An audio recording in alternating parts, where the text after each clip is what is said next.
ये है अपोलो जो इस जंगल में अकेला घूम रहा है और इसी पर उसे किसी के गाने की आवाज आती है। जो भी था यहाँ काफी अच्छा गा रहा था। अपोलो जब उन्हें देखने के लिए नदी के किनारे जाता है तो इसे देखकर गाना गाने वाली भी वहाँ से भाग जाती है। खैर अब वो भी यहाँ से आगे बढ़ता है तो अचानक से बारिश शुरू हो जाती है और वो जल्दी से इस बारिश से बचने के लिए अचानक एक घर में जाकर रात गुजारने के लिए छुप जाता है। अब अगली सुबह होती है और हम बीस की एक कॉलोनी देखते हैं जिनकी एक क्वीन भी है। प्यार करने वाली, लोगों का ख्याल रखने वाली। यहाँ उसकी सिल्वर जुबली की सेलिब्रेशन के लिए सभी मिलकर तैयारियां कर रहे थे। पर ये सब उसका सपना, उसका शौक नहीं था। वो तो एक आम बी की तरह रहना चाहती थी, अपनी जिंदगी अपनी मर्जी से गुजारना चाहती थी। पर एक क्वीन होने के नाते उसे ये सब अलाउ ही नहीं था। वो तो इस महल से बाहर भी अपनी बर्थडे के अलावा नहीं निकल सकती थी क्योंकि उसकी जिम्मेदारियां बहुत ज्यादा थी। उनके यहाँ जो सबसे स्पेशल था वो फ्रेश हनी से बनी हुई जेली जो उनकी सब बीमारियों का हल थी। अभी से सीन कट होता है और दोबारा हमें अपोलो को दिखाया जाता है। वो इन्हीं बीस की कॉलोनी में रात आया था जिनको हम अभी देख रहे थे। वो जब उठता है तो यहाँ के लोगों से अपने आप को मैजिशियन यानी जादूगर कहकर इंट्रोड्यूस करवाता है। अपना छोटा मोटा जादू भी यहाँ पे वो लोगों को दिखाता है और यही उसे क्वीन की सिल्वर जुबली की सेलिब्रेशन के बारे में भी पता चलता है। तो अच्छा मौका जानकर वो डिसाइड करता है कि वो अपना टैलेंट क्वीन को भी दिखाएगा उनकी सिल्वर जुबली पे। लेकिन इस सब में अभी वक्त था, उससे सब्र नहीं होता। वो अपना कर्तव्य यहाँ लोगों को ही दिखाना शुरू कर देता है जो सब कुछ वो काफी अच्छे से कर रहा था, जैसे बॉल्स को नाक पे खड़े करना और एक पाँव पे खड़े होकर डांस करना। क्वीन भी उसे देखने के लिए खिड़की तक आती है पर शायद लोगों को वो अच्छा नहीं लगता। लोग जब अपोलो का मजाक उड़ाते हैं तो उसका सारा कॉन्फिडेंस टूट जाता है। वो अपने आप पे काबू नहीं रख पाता और ऐसे अपनी परफॉर्मेंस के साथ साथ यहाँ की सारी डेकोरेशन को भी तबाह हो बर्बाद कर देता है। वो इस सब से काफी दुखी था कि तभी यहाँ पर बैटी आती है जो कि क्वीन की दोस्त भी है। वो उससे अच्छे से बात करती है, उसे हौसला देने के साथ साथ वो उसे एक केक भी देती है और उसे कहती है तुम परेशान नहीं हो, सब ठीक हो जाएगा। अपोलो बेटी के रवैये से काफी खुश होता है और उसका दिया केक संभाल कर रख लेता है। अब वो यहाँ से निकलने ही वाला होता है कि तभी उसके पास आती है वेंडी। ये क्वीन की कजन थी पर फिर भी उनसे बहुत जेलस थी। वो उनकी जगह हथियाना चाहती थी, वो क्वीन बनना चाहती थी और इस मकसद के लिए उसे अपोलो बेहतरीन लगता है। वो उसे घर और कुछ दौलत की लालच देकर उसे बुरा काम करने की ऑफर देती है ताकि वो क्वीन को उनकी जगह से हटा सके। पर अपोलो अच्छा था, चाहे उसके पास घर नहीं था पर इस तरह के काम करके उसे घर चाहिए भी नहीं था। यहाँ रात में क्वीन अपना भेस बदल कर बाहर जाने की तैयारी में थी क्योंकि वैसे यहाँ से निकलना उनको अलाउ ही नहीं था। इस सब में उनका साथ उनका एक गार्ड भी देता था। वो नदी के किनारे बैठकर हर रात की तरह गाना गाने लगती है और इस टाइम भी जंगल में भटकता अपोलो एक बार फिर से ये सब सुनकर उनके पास आता है। वो उनकी तारीफ करता है और यहाँ बातों ही बातों में उनकी दोस्ती हो जाती है। अपोलो यहाँ उन्हें बताता है कि मैं कोई आम नहीं हूँ। एक वक्त ऐसा था कि मैं लंदन के बड़े बड़े थिएटर्स में शो किया करता था पर फिर कुछ ऐसा हुआ कि मुझे सब कुछ छोड़ना पड़ गया। लेकिन मैंने हार नहीं मानी। मैं चाहता हूँ कि क्वीन की सिल्वर जुबली पे मैं उन्हें अपना कर्तव्य दिखाऊं पर शायद क्वीन उसके लिए माने ही ना। कोई बात नहीं, अच्छा इन सब बातों को छोड़ो और ऊपर देखो। अपोलो बी को खुश करने के लिए तारों को मिलाकर उसकी शक्ल बनाता है जिससे क्वीन बहुत ज्यादा खुश हो जाती है और फिर वो अपोलो की शक्ल बनाती है।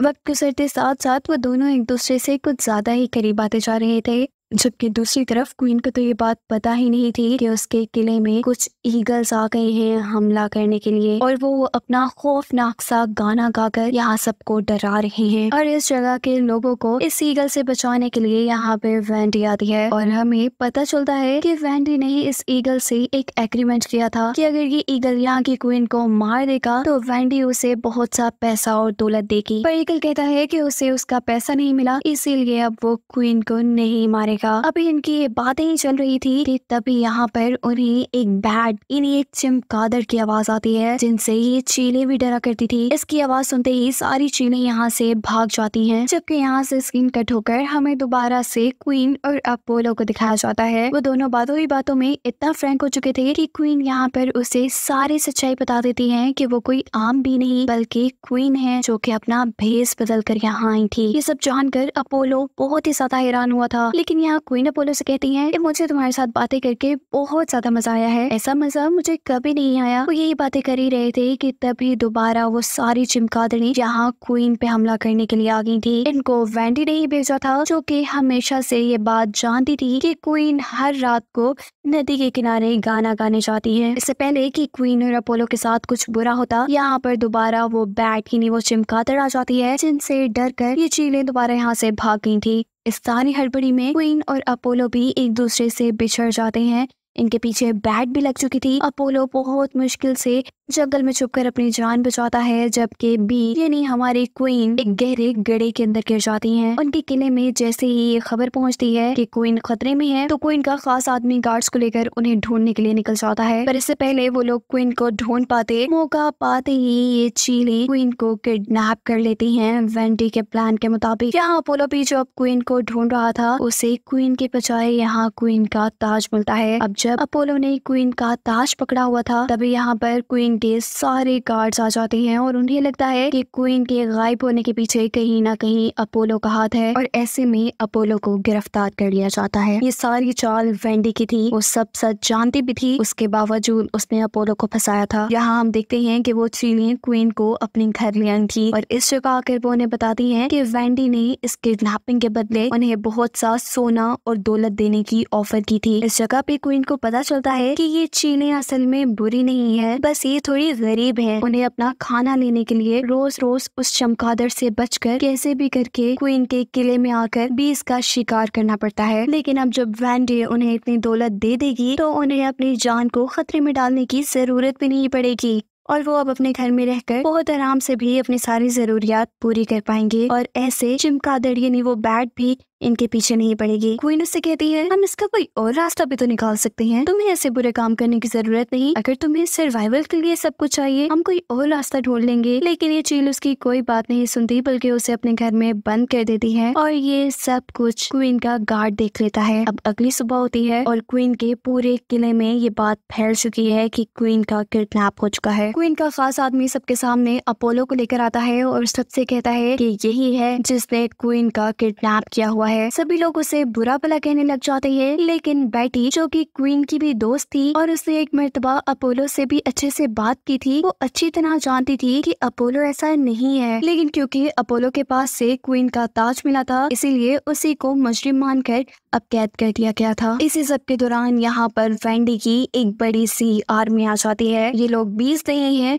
जो यहाँ के सभी लोगों को इमोशनल करके अपने आप को इस जगह की क्वीन बना देती है। ना चाहते हुए भी सभी लोगों को उसकी बात माननी पड़ी थी। वो अब क्वीन के जुबली सेलिब्रेशन के दिन अपनी क्वीन बनने की सेलिब्रेशन रख देती है। अब क्योंकि किसी के पास कोई और ऑप्शन भी नहीं था, तो सबको वेंडी की बात माननी पड़ी थी। महल में जाकर क्वीन की रॉयल जैली पे भी वेंडी अपना कब्जा कर लेती है। अब रात होती है और वेंडी असल क्वीन से मिलने के लिए जाती है। यहाँ असल क्वीन को ये सब देखकर काफी दुख हो रहा था कि उसकी अपनी ही कजन उससे इतना जेलस थी कि उसने क्वीन को किडनैप करवा दिया, और वो अब अपने आप को क्वीन बनाकर बहुत ज्यादा पावरफुल भी महसूस कर रही थी। उसमें काफी गरूर देखकर असली क्वीन उसे कहती है कि क्वीन का मतलब ये नहीं होता कि ताकत है क्वीन में। क्वीन का असल काम अपने लोगों का ख्याल रखना होता है। पर वेंडी क्वीन की एक नहीं सुनती और उसकी सारी बातों को इग्नोर करके वहाँ से चली जाती है। वापस आते हुए वेंडी चील को कहती है कि कल को मेरे सेलिब्रेशन के दिन तुम क्वीन का सर ले आना, यानी क्वीन को मार देना। लेकिन ये चील ऐसा कुछ भी करने से इनकार इसलिए कर रही थी क्योंकि जब उन्होंने एग्रीमेंट किया था तो ये उस एग्रीमेंट में तय नहीं हुआ था, और इस बार तो वेंडी के इस तरह के रवैये से इस चील को भी बहुत ज्यादा गुस्सा आ रहा था। और अब हमें दोबारा से क्वीन के किले को दिखाया जाता है, जहाँ पर बीस काफी मुश्किल में है। उनके साथ वेंडी बहुत बुरा सलूक करने लग गई है, उनसे ज्यादा काम करवाती है, उनसे ज्यादा से ज्यादा शहद बनाने को कहती है। डबल ट्रिपल काम करने की वजह से ये बीस बहुत ज्यादा थकने लगी थी और इस सब में वो वेंडी से बहुत ज्यादा नफरत भी करने लगी थी। दिन गुजरते हैं और आहिस्ता आहिस्ता क्वीन की दोस्त बेटी को वेंडी की सारी असलियत का पता चल जाता है। अब क्वीन की दोस्त बेटी और उसका गार्ड जो गाना गाते हुए उसके साथ जाया करता था, जिसने क्वीन को चील के घर कैद भी देखा था, वो लोग अपने कुछ साथियों को मिलाकर ये प्लान बनाते हैं कि वो क्वीन को छुड़वा लाएंगे। और तभी यहाँ पर क्वीन का खास आदमी आकर उन्हें बताता है कि वेंडी बिल्कुल पागल हो चुकी है, वो अब सभी बीच से कह रही है कि तुम ज्यादा से ज्यादा शहद बनाओ, और जो इस चीज से इनकार कर रहा है वेंडी उनके बच्चों को उनसे अलग कर रही है। अब जो भी करना था इन्हीं लोगों को करना था। खैर बेटी अब एक प्लान बनाती है जिसके मुताबिक उन्हें पहले अपोलो को छुड़वाना था, क्योंकि उसी की मदद से वो लोग आके क्वीन को छुड़वा पाते। अब अपोलो के पास जितने भी गार्ड्स थे वो उन्हें डरा कर बेहोश करके अपोलो को कैद से तो छुड़वा लेती है, लेकिन आगे जाकर उन्हें पता चलता है कि अपोलो इस सब का जिम्मेदार अपने आप को मान रहा है। वो बताता है कि एक बार नहीं, मैं पहले भी ऐसा बुरा काम कर चुका हूँ, मेरी वजह से पहले भी थिएटर में आग लगी थी, मैं सब कुछ बर्बाद कर देता हूँ। उसकी सारी दुखिया बातें सुनकर बेटी और उसके सारे साथी उसे हौसला देती है और कहते हैं कि हमेशा ऐसा नहीं होता। इसी तरह से अपोलो को हौसला मिलने पर वो लोग अब अपने मिशन के लिए निकल चुके थे, जबकि दूसरी तरफ हम देख रहे थे कि वेंडी अपने क्वीन बनने की सेलिब्रेशन की तैयारियों में इतनी मगन थी कि उसे पता ही नहीं था कि उसके किले में अब उसी के खिलाफ बगावत होने वाली है। और तभी उसकी एक खास बंदी उसके पास ये खबर लाती है कि बेटी जो कि असल क्वीन की दोस्त है और असल क्वीन का गार्ड इस जगह से गायब हैं, साथ ही साथ अपोलो भी। लेकिन क्योंकि वेंडी तो अपने क्वीन बनने की खुशी से बाहर ही नहीं आ पा रही थी, इसीलिए वो इस खबर को भी इग्नोर कर देती है। जबकि सीन कट होता है और यहाँ हमें असली क्वीन को दिखाया जाता है जिसे अब कत्ल कर दिया जाना था, क्योंकि ये वेंडी का हुक्म था। वो सीन को समझाती है कि अगर तुमने मुझे कत्ल कर दिया तो तुम्हारे हाथ कुछ भी नहीं आएगा, एक दिन ऐसा आएगा कि वेंडी तुम्हें धोखा दे जाएगी और तुम उसे देखते रह जाओगी। क्वीन उसे कहती है जो औरत मुझे धोखा दे सकती है वो तुम्हें क्यों नहीं। ये सारी बातें अब उस चीन की समझ में आ चुकी थी और उसने क्वीन को मारने का इरादा बदल लिया था। और इसी दौरान यहाँ पे क्वीन को इस सारे चुंगल से बचाने के लिए उसके सारे साथी भी आ चुके थे, जिसमें अपोलो, उसकी दोस्त बेटी, उसका गार्ड और उसका खास आदमी थे। यहाँ कर अपोलो इस चील पर हमला करने ही वाला था, लेकिन तभी क्वीन उसे बताती है कि नहीं रुको, ये भी अब हमारे साथ हैं। सभी लोग मिलकर क्वीन को किले की हालत बताते हैं जो कि अब बस तबाह ही होने वाला था। सारी बेस ज्यादा काम करके बीमार पड़ चुकी थी। इस सारी सूरत हाल को देखते हुए क्वीन ये फैसला करती है कि वेंडी और क्वीन बनने के काबिल नहीं है और उसे आज रात ही सबक सिखाना पड़ेगा। उन्होंने एक पूरा प्लान भी बना लिया था, जिस प्लान के तहत वो सबसे पहले बेबी बीज को वेंडी के कब्जे से छुड़वाना चाह रहे थे, जिनको उनके माँ बाप से अलग कर दिया गया था। यहाँ अपोलो के पास भी एक आइडिया था, लेकिन उसका ये आइडिया तभी कामयाब होता जब वो बैट यानी चमगादड़ उनके किले तक पहुँचती। इस काम के लिए वो खुद चील के साथ बैट के गार में जाता है। थोड़ी बहुत छेड़छाड़ के बाद वो उस बैट की चमगादड़ को जगाने में कामयाब भी हो गया था।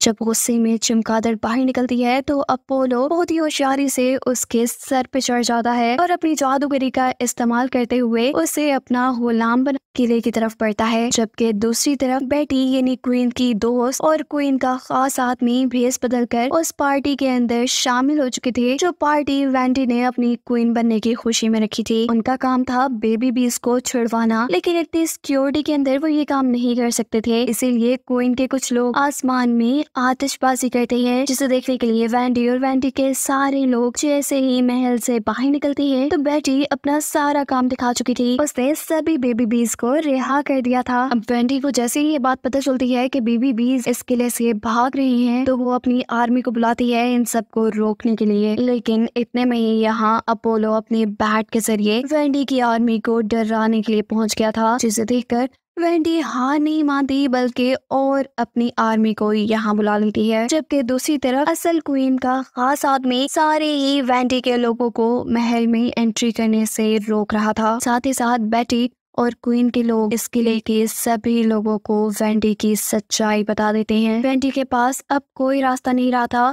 वो जल्दी से महल के अंदर जाती है और यहाँ पर अब उसके सामने थी असली क्वीन। वो वेंडी से कहती हैं, तुमने जितनी बर्बादी करनी थी कर ली, अब तुम्हारे पास सरेंडर करने के अलावा कोई और रास्ता नहीं है, क्योंकि तुम्हारी सारी आर्मी को हमारी बेस हरा चुकी हैं। ये बातें शायद वेंडी के ऊपर ज्यादा असर नहीं कर रही थी, क्योंकि वो यहाँ क्वीन पे ही हमला करने लगती है। और तभी यहाँ अपोलो किसी हीरो की तरह एंट्री करके क्वीन को तो बचा लेता है, लेकिन वो वेंडी से भी ज्यादा देर लड़ नहीं पाता और अब वेंडी उसे हरा कर नीचे गिराने ही वाली थी कि तभी क्वीन उसे यहाँ पे बचाती है। जबकि वेंडी को वो बैट के नीचे चमगादड़ यहाँ से ले जाती है। इस तरह से वेंडी पूरी तरह हार चुकी थी। उसे अपने बुरे कामों का अंजाम मिल चुका था। सभी बीज अब उसकी ज्यादतियों से आजाद थी। सभी लोग क्वीन के वापस आने पे बहुत खुश थे, लेकिन ये क्वीन अब ज्यादा देर तक और क्वीन बनके नहीं रहना चाहती थी। वो यहाँ ऐलान करती है कि मैं अब अपोलो के साथ ये दुनिया घूमने के लिए जाऊंगी, और यहाँ की वो सारी जिम्मेदारी अपनी दोस्त को यानी बैटी को दे देती है। वो चीले जिन्होंने क्वीन को किडनैप किया था, अब वो सारे भी क्वीन की कम्युनिटी का हिस्सा बन चुके थे। ऐसे में बीस्ट के इस किले में दोबारा से अमन और खुशियाँ वापस आ गई थी, जिसके साथ ही कहानी यहाँ खत्म हो जाती है।